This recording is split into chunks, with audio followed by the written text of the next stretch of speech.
괴담 들려주는 요괴 장산범.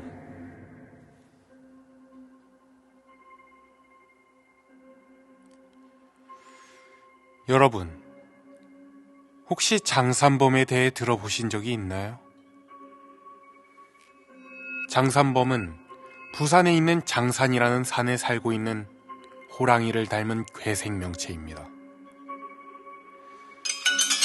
호랑이를 닮았다고 해도 사람들에게 잘 알려진 장산범은 진홍색의 피부에 곱고 긴 털을 가지고 있다고 합니다.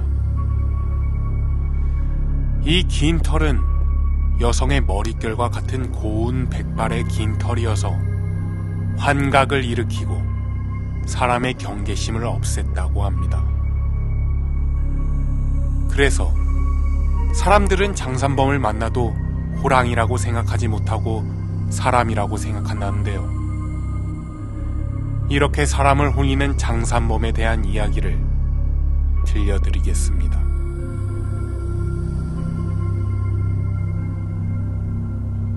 장산범은 도시괴담에서 처음 유래되었습니다. 미확인 생명체로 처음 거론되었으며 여러 사람들의 목격 제보가 쌓이기 시작했죠. 그래서 사람들은 장산범의 정체를 밝히기 위해서 직접 장산에 오르기도 하고 신비동물학자들에게 관련된 메일을 보내기도 하면서 장산범의 정체를 찾아내기 위해 노력했습니다. 하지만 이러한 노력에도 장산범을 찾을 수는 없었고, 그렇게 장산범은 점점 도시괴담으로 묻히게 되었습니다.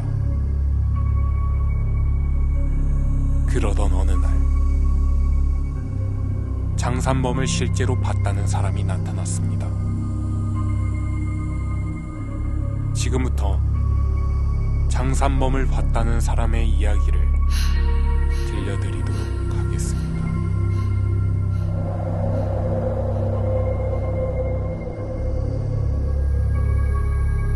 그날은 장산에 등산을 하러 가는 날이었습니다. 평소에도 장산에서 등산을 즐기기 때문에 약간 늦은 시간이었지만 가볍게 갔다 올 생각이었죠. 시간은 3시에서 4시 그 사이였던 걸로 기억합니다. 등산을 즐기기 위해서 장산에 막 오를 때쯤이었어요. 산에서 내려오는 한 노파와 마주쳤습니다. 지팡이를 짚고 산에서 내려오던 노파는 얼핏 봐도 80세는 가뿐히 넘긴 듯 했어요. 노파를 지나쳐 산을 올라가려는 순간 등 뒤에서 새 긁는 소리 같은 노파의 목소리가 들렸습니다. 젊은이, 혹시 장사는 처음인가?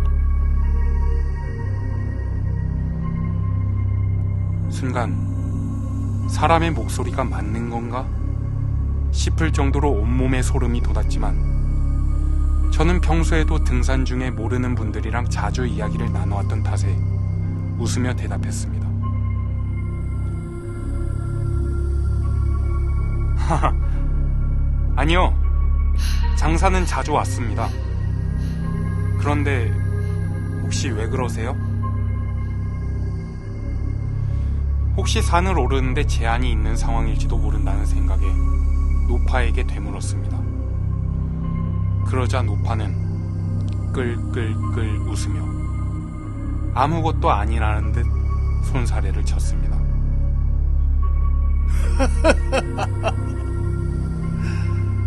아니야, 처음 보는 얼굴이어서 물어봤어. 천천히 올라가. 급하게 올라가면 다쳐.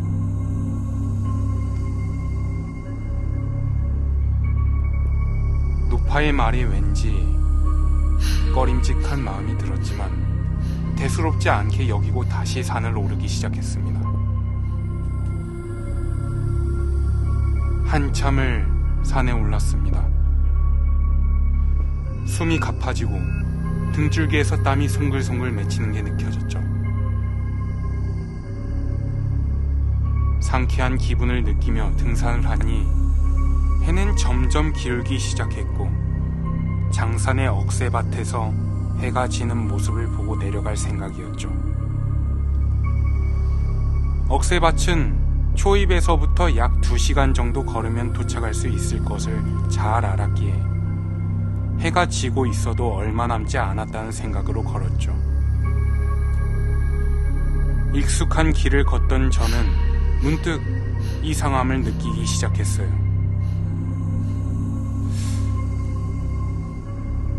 이 길에 표지판이 있었나? 억새밭에 거의 다 왔다고 생각할 때쯤 처음 보는 표지판이 눈에 들어왔습니다. 표지판은 굉장히 낡고 해져 있었어요. 그리고 표지판에는 이렇게 쓰여 있었죠.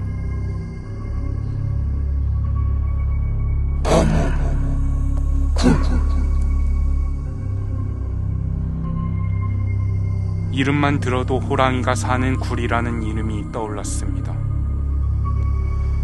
왜 그랬는지는 모르지만 문득 이런 생각이 들더군요. 내가 모르는 장산의 코스가 있다고?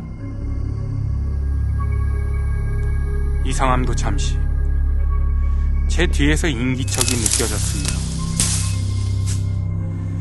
뒤를 돌아보니 처음에 장산에 오를 때 봤던 노파가 지팡이를 짚으며 올라오고 있었습니다. 노파를 보는 순간 왠지 모를 꺼림칙함이 다시 느껴졌죠. 노파는 저를 향해 걸어오더니 웃으며 말을 걸었습니다. 젊은이, 여기서 뭐하고 있다? 노파의 새 긁는 소리에 불쾌감이 느껴졌으나 저는 최대한 웃으며 대답했습니다. 어르신, 혹시 범굴이라고 아세요? 범굴? 잘 알지. 범이 살던 굴 아닌가? 지금 범굴로 가는 길이야. 오랜만에 갈 이유가 생겼지. 그러세요? 그럼 저는 먼저 실례하겠습니다. 저는 억새밭만 보고 내려가려고 합니다. 범굴로 간다는 노파의 말이 이상하게 느껴지고 억새밭을 보러 가려 했으나 노파의 목소리가 들려왔습니다. 범굴로 가자. 무슨 이유였을까요? 노파의 목소리에서 새 긁는 소리가 아닌 좋은 미성이 들리는 것 같았습니다. 말로는 형용할 수 없는, 거부할 수 없는 이상한 목소리였어요. 범굴까지 데려다줘.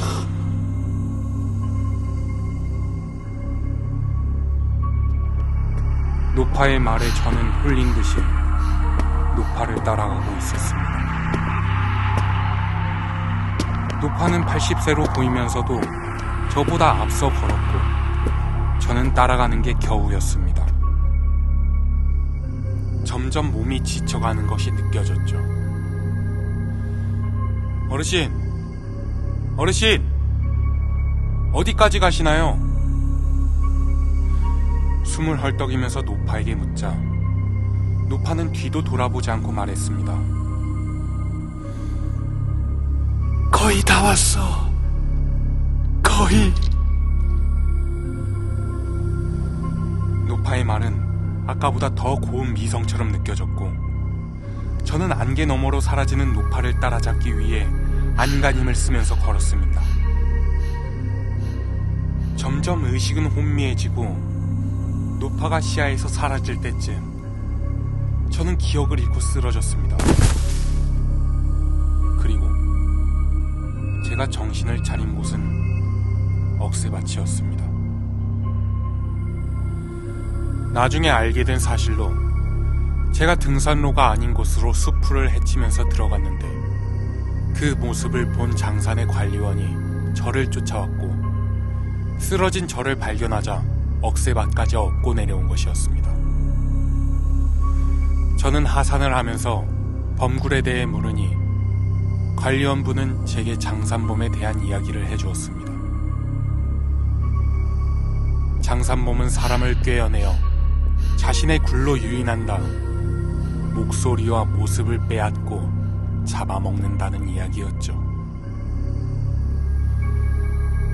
몇십 년 전에 장산에서 죽은 젊은 여성에 대한 이야기를 듣자 머릿속에 퍼즐이 맞춰지더군요.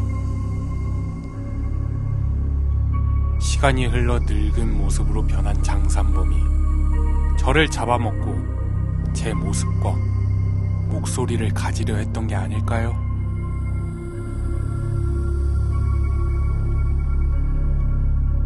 지금까지 장산범에 대한 이야기였습니다. 장산범은 실제로 존재하는 걸까요?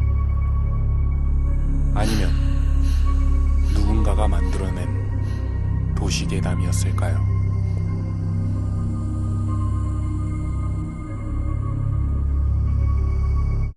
거꾸로 가자.